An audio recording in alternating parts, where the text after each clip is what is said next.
jewe ndaguha akarorero. Jewe hari igihe naho ramvuga mbega basha je ko nkunda gutanga kubera ikije ata mu ntama.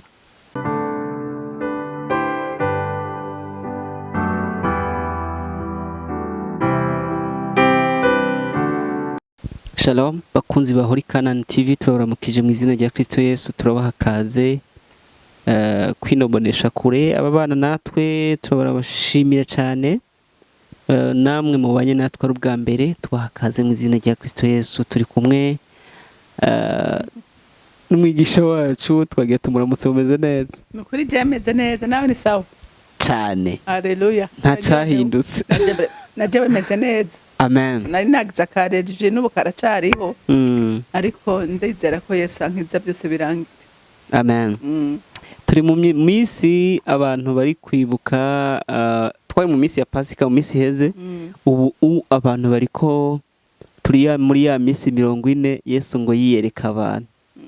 Twipfuriza abantu badukurikiye ko Yesu nabo yobiyereka mu izina rya Yesu. Kuri penda senze Imana atarugira byose. Ngo umuntu wese akurikira Holy Canaan TV Yesu aciwa mwiyereka. Amen. Nukura mugendere amwiyereka ukundi gushasha. Kandi bagiye n'amahirwe yo kumumenya kari we yaje cyane cyane.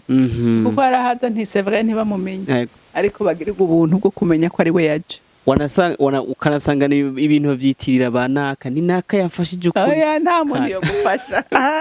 Nta muntu ashaka gufasha, Imana itagutunze inkoni. Mbega urazi yuko Imana haraho ikwibagiza abantu kugira ngo mubanze mumenyane. Yego. Nigeze hari umuntu yigeze kunshingira intahe. Uyo muntu urumva yari afise umugabo atari gwiwe. Hama rero afata ingingo yo kumuheba. Afashe ingingo yo kumuheba, hewe arakena kuko urumva niwe yamufasha. Urumva yari afise abana babiri, afise n'inzu ya credit y'inzu, hama akora akazi ari umwe. Urumva ari iyo credit akarihira amashuri abana. Umugabo aramubwira ati byose ndakufite kuwemeye kumpeba. Uwundi aramubwira ati shaka umpebe. Nshaka umpebe, ubu nadesize kwitandukanya n'ikibi. Ewe arakena. Je nabishingirwe ntahe n'umusore wiwe ambarira, turazi yuko abo bavukana bamurungikira ibintu bari buraya. Bo ntibamurungikire. Ati kandi je ngaho ibindi abantu bose mugabe nkamwibagira. Ati birato biramuherana, impudu ziramuherana. Ati nta muntu numwe yamwibuka. Kandi yarakeneye ko bamufasha. Urumva rero ati nasanze Imana irashobora kuguma amaso abantu bakakwibagira. Rero ukabona ikintu umuntu aguhaye, uzoshima Imana ubwa mbere, hama Imana yishima ubwa kabiri. Bambo badushimira Imana ubwa mbere, umuntu mushimira ubwa kabiri, kuko byakozwe n'Imana. Imana rero itakoze, Imana niyo ituma abantu bakwibuka, niyo ituma abantu baguha. Rero udushimira Imana ubwa mbere, hama umuntu mushimira ubwa kabiri. Amen. Ego. Hari n'ijambo Yohana, mu butumwa bwiza bwa Yohana, ngira ngo ni 3:27, havuga ngo kuko ataco dushobora kuronka tutagihawe kivuye mu ijuru. Nego nukuri ntacyo tworonka kitavuye mu ijuru pe. N'ijuru rigutunga gatoroshi kabisa, abantu bakakwibuka. Ego. Kandi rega ajye umuntu wese afise igihe ciwe cyo kwishungwa. Cyane. Nukuri umuntu yaracika intege avuga ngo abantu baranyibagiye, abantu ntibanyibuka. Nukuri kura amaso ku bantu. Yarabisha Imana niyabona ko bikenewe, irahagurutsa abantu ugatangara. Amen. Ego. Je ndaguha akarorero. Jewe hari igihe naho ramvuga mbega basha je ko nkunda gutanga kubera ikije ata mu ntama. Nkavyitogera. Je nta muntu numwe amakado, numumenga kado nije ndazitanga gusa. Ariko vraiment ubu umuryango warugurutse. Amen. Ubona amakado akoroka. Imana rero yagihe cyane cyageze cyo guhabwa. Amen. Rero umwe wese arindira igihe Mama Haure munamuzaniye namwe amakado ari mu gihe ciwe. nyine ndi mu gihe ubu ndi mu gihe brema. Amen. Ya dutangura dushimiye abantu badukurikirana bakurikirana ibiganiro tubashitsa ko reka dutange dusenga Imana ubu nije nsenga.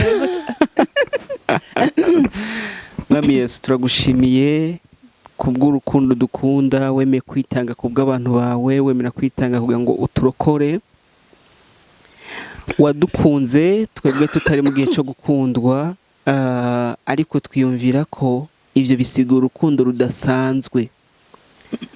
Satani ahora agwana buri gihe cyose kugira ngo atwibagize ko watwitayeho kandi dukunda yamara ni nayo mpamvu turiho kugira ngo twamamaze ishimwe ryawe waduhamagaye tuvuge gukora no kugira neza kwawe.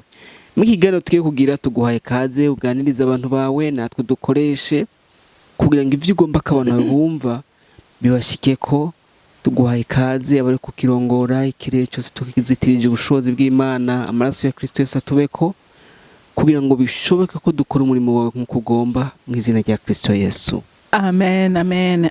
Amen. Yadoje kuvuga ku bantu ukuntu ibyo turonka byose tubihabwa bivuye mu ijuru. Uyu munsi tugihuganira iki? Umunsi tugira tuganire abantu bitwararika cyane ivy'umubiri ariko ivy'impwemu bakavyirengagiza. Baravyirengagiza cyane kandi nagira ndababwire ngo ivyo mu mpwemu nivyo bituma nivyo mu mubiri biza kandi bigakomera. Amen. Amen. Kuko n'ijambo ry'Imana reka mbanze ndanarisome mu Bagalatiya igice cya 6 turasoma umurongo w'8 haravuga ngo ubiba mu buryo bw'umubiri azokwimbura ukubora mu mubiri.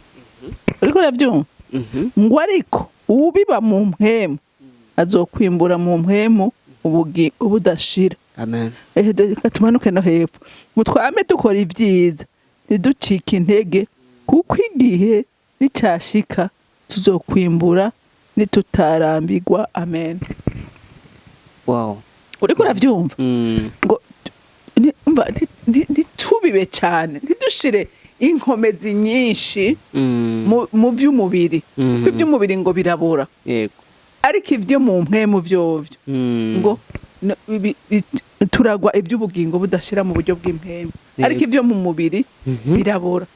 Uti gute? Jewe ndakunda kukivuga nsinzi ko ari ejo canke hirya y'ejo nakivuze ko nti burya ibintu vyo mu mubiri ubutunzi turonka ibintu byose turonka nta muntu n'umwe abigaba ni ntizanyo. Yego. Byose ni ntizanyo kuko ikintu c'intizanyo uragikoresha muga hari igihe mwene cagisubirako. Yego. Kavuga ati oya ndagutije iyi modoka genda uyikoreshe ariko nzoyitora inyuma y'igihe runaka. Yego. Natwe ibintu turonka muri ubu buryo bw'umubiri Imana irabidutiza tukabikoresha ariko hahiriwe umuntu abikoresha neza. Amen.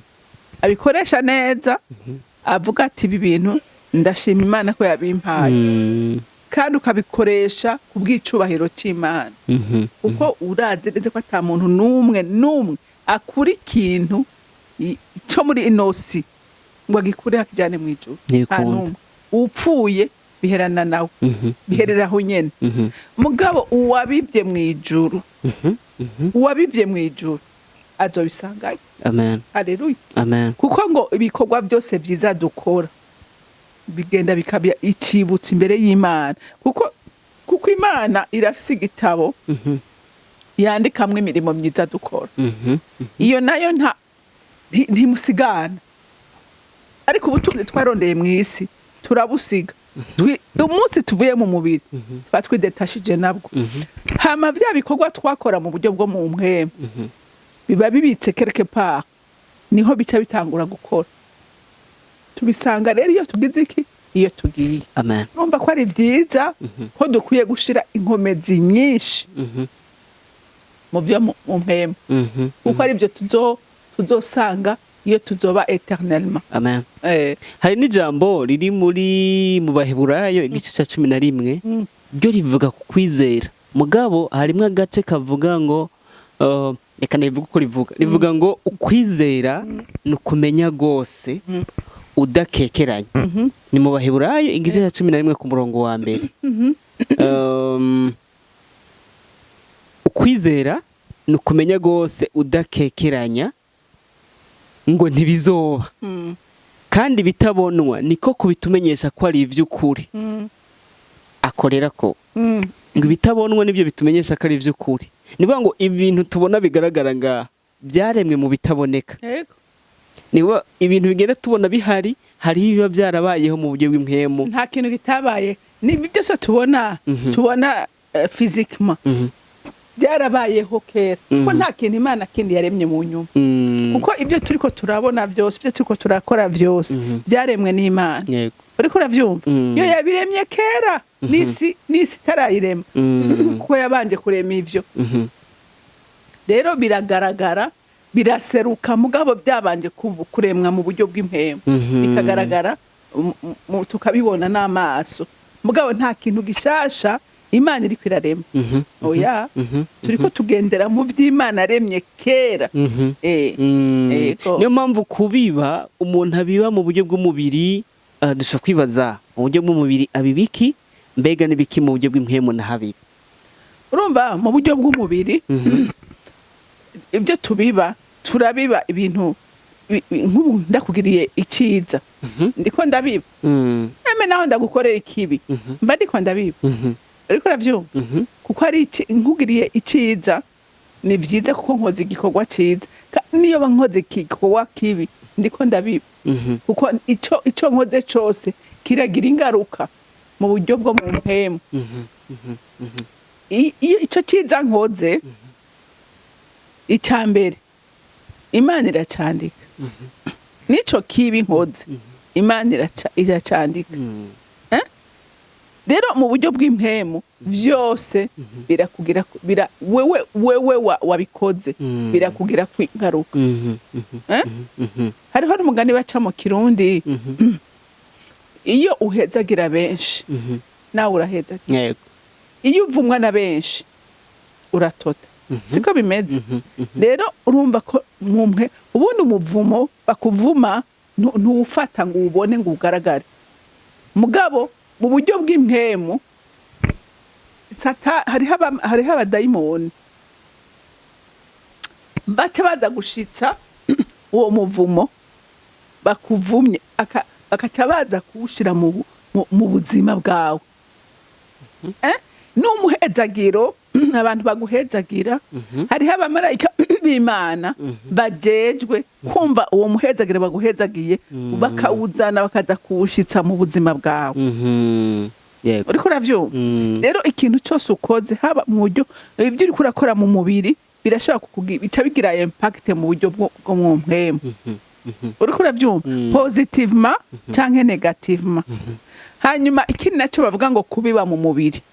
Urumva ni ibikorwa dukora.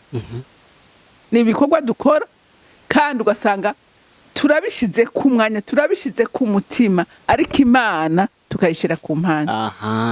Ni kuva ni naba numvise neza uvuze handi umuntu ibintu akoze biza kwica umutima ariko bikanezereza umubiri. Bikanezereza byica impwemu yawe. Bikanezereza umubiri wawe. Urumva wabishize ku mwanya munini, ikibanza c'Imana nta kiriho mu buzima bwawe. Ibintu byose uri kurakora uri kubikora mu nkomezi zawe, umva Imana nta espace ifise. Hamwe abantu usanga baniba ibyo bintu bikamutungisha ariko bikanezeza umubiri. Ariko gazosanga arazwa umuriro. Arazwa umubiri kubera yabibye mu mpemu mu mubiri nta kintu na kimwe yigeze investisa mu bwami bw'Imana. Ariko uyo oye abiba mu buryo bwo mu mpemu ashobora nakubwiye ko ashaka kubiba mu buryo bubiri. Abiba neza cyangwa akabiba nabi. Ariko harahiriwe ubiba neza. Kuko ubivye neza birandikwa kandi n'umumarayika w'Imana akaza gushitsa ivyo bariko uri kurabiba ku buzima bwawe. tuvuge tuti kubiba mu buryo bw'impwemu ni kwita ku bantu, gukora ibyiza, gukorera Imana, kwikushika ku mfuvyi n'abapfakazi. Turiko aho umuntu aba ariko arabiba mu mpwemu. Hari umugani w'ikirundi uvuga ngo ukora icyiza ukagisanga imbere, umuntu yakora nabi nawe ngo ikamuherekeza. Nico nariko ndavuga. Iyo ukoze ineza ntihera. Tumaze kubona ama example menshi y'abantu bakoze neza, bagakorera neza abantu kandi bakakwitura ibyiza. Cyangwa ugasanga niyo batayituye wewe, bayituye uruvyaro rwawe. Wakora n'ikibi. Urumva kandi hingenda kubwira. Urumva no muri uyu mubiri urashobora kwimburira ibyiza wakoze. Kandi no mwijuru ukazovyimbura. Kubera abo wafashije barashaka kukugirira neza kuni muri uyu mubiri. Kandi no mwijuru ukazosubira ugahemberwa ivyo byiza wakoze ukiri mwisi. Nivyo bibi ushobora kuvyishurira ngaha mwisi. Abantu bakoreye ikibi bakakwitura inabi. Kandi abantu bakoreye umva kandi no mwijuru ibi wakoze ukazovyishurayo. Urumva hose birakora. Ariko ibi wakoze urashobora kucishurira hano, ariko ibi wakoze ukacishurira hano kandi no mwijuru ukazocishura. N'iciza wakoreye muri ino si ukakironkera impembo kandi no mwijuru ukazoyironka. Yego. Hari abantu bakoresha inguvu nyinshi, bakora amakosa menshi kugira ngo babashe kunezereza imibiri. Hari n'abakora mu nyigisho mwigisha muri inyigisho z'urugo, ugasanga abantu barakora amakosa menshi yo guca inyuma bo babana kugira ngo babashe kunezereza imibiri, bagakora ibintu byinshi byo kunezereza imibiri, mugabo imitima iriko irapfa. Nibwo impwemu zabo ziriko zirapfa. Uzosanga kenshi ibyo bintu bigira ingaruka. Nibaza ko hari na hamwe mukunda kubivuga ngo iciza umuntu w'Imana bivye ngo abamukomoka ko bazogisarura. Uwo muntu aba yarabivye mu buryo bw'impwemu, kuko ivy'impwemu biraramba, ivy'umubiri navyo bitabibora direct. Ni babana uzosanga iyo arangije urugendo, iyo apfuye ubutunzi bugenda bujanye nawe. Tubwire abantu ko kubiba mu buryo bw'impwemu ari bwo butunzi buhoraho. Nibwo butunzi buhoraho evidama. Kuko urumva ikintu kiri mu Imana. Kandi reka ndakubwire Thierry.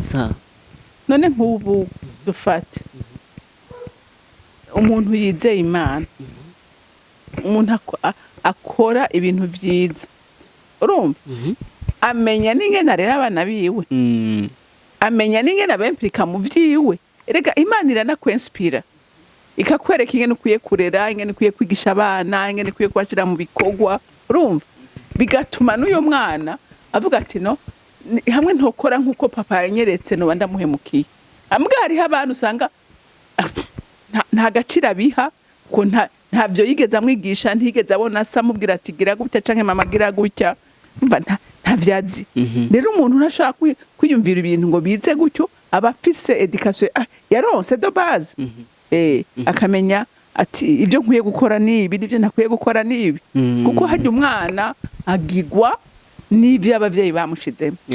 Kuko hariho abantu usanga ataco bafise kubera abavyeyi ataco babahaye. N'abantu usanga bafise icyo abavyeyi babahaye.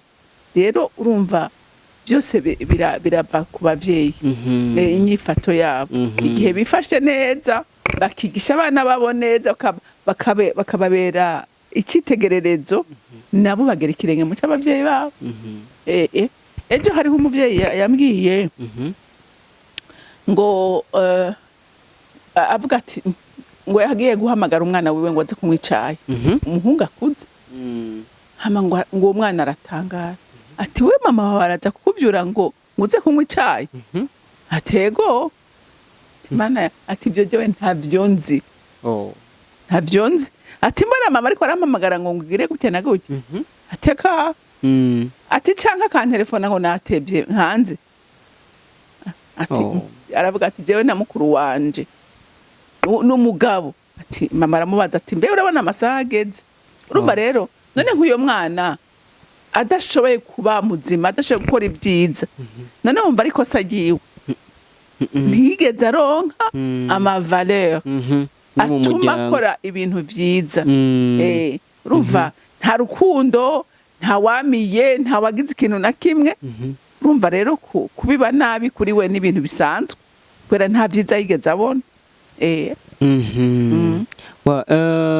ubukurikira tuzoganira ku kuntu umuntu ashobora kujeha umurengera kuko ni kimwe mu bintu bikunda kugorana cyane iyo umuntu afise umurengera amenya ukuntu avyifatamwo uba usanga agomba kubiba cyane mu mubiri kurusha kubiba mu mpwemu ariko nk'uko twabivuze nibaza ko ari byiza ko abantu bashira inkomezi cyane mu kubiba mu mpwemu niho hakomeye yego kuko mu mpwemu erega mu mpwemu urumva ega burya umuntu uteri ni mpwemu umuntu ni mpwemu kuko hariho abantu biyumvira ngo umuntu ni iki tubonaho inyuma oya umuntu n'umuntu ari indani uyu rero nawe ntushaka kumuha ibi bintu bigaragara ngo abyakire agaragara ibitaboneka agaburirwa ibitaboneka rero ivyo oye iyo utari kuramuha ibyiza yakira ivyo bibi uri kuramuha mugabo igihe uri kuramuha ibyo byiza nivyo yakira rero numva ngo umuntu ni mpwemu umuntu usiki kiamvelope tubona ego rero biva ivyo umugaburiye umuhaye ibyiza kandi ivyo navyo ubimuha mu buryo bwo mu mpwemu nyene si mu buryo bufadika uko ama emotion ntuyabona ni ibintu tudashobora gutusha urumva rero ni biva ingene wewe wahaye agaciro ivyo ugomba guha umwana wawe kandi ukamufatira n'umwanya nawe wenyene ukifatira akanya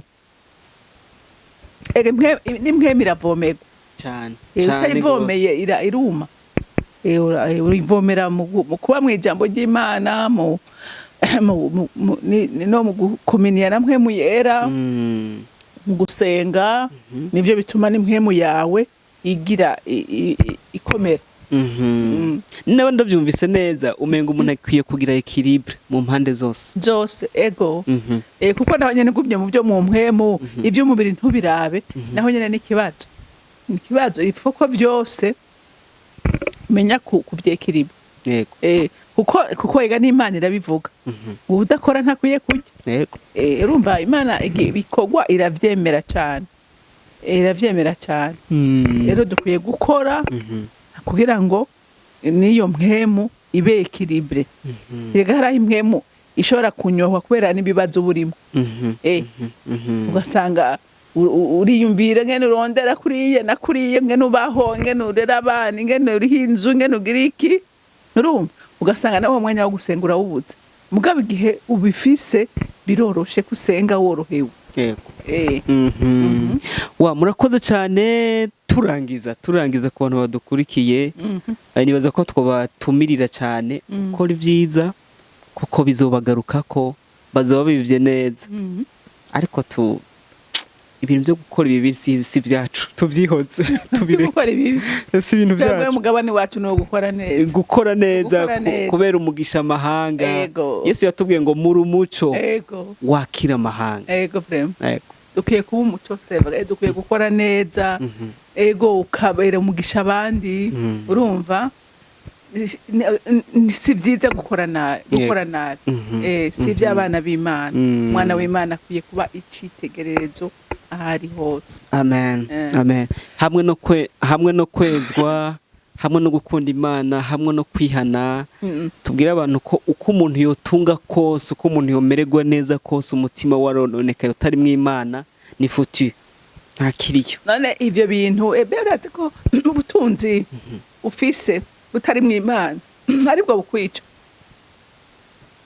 wiperimeta byose nta kikugera ufise urumva umenga ibintu byose urabyemerewe uko amahera yawe wumva ari ikoresho ushobora gukoresha ibyo ushaka byose urumva rero iyo atari mu Imana niyo akubera urupfu iyo ari mu Imana akubera umugisha akabera umugisha bawe akabera n'umugisha amahanga amen reka dusabe mudusengere muturagize Imana kaza uri mwiza Mana kandi ugira neza urera kandi uragororotse ndagushimiye ikiganiro duhejeje kuganira mwami Imana ndasenze ngo mpwemu yaragiherekeze kugira ngo bazocumva bose mwami Imana bagira intumbero yo kubiba neza, kuko ubiba ibyiza azokwimbura ibyiza, ubiba ibibi azokwimbura ibibi. Rero reka twese tugire umwete n'ishaka yo gukora neza kugira ngo bize bitubere umugisha kandi bibere umugisha n'abacu. Ndagushimiye kandi ndakuninahaje, icyubahiro cyose kibi cyawe mu izina rya Kristo Yesu senze nizeye kubyumvise. Amen, amen. Mwarahezagiwe, mugira umunsi mwiza. Amen.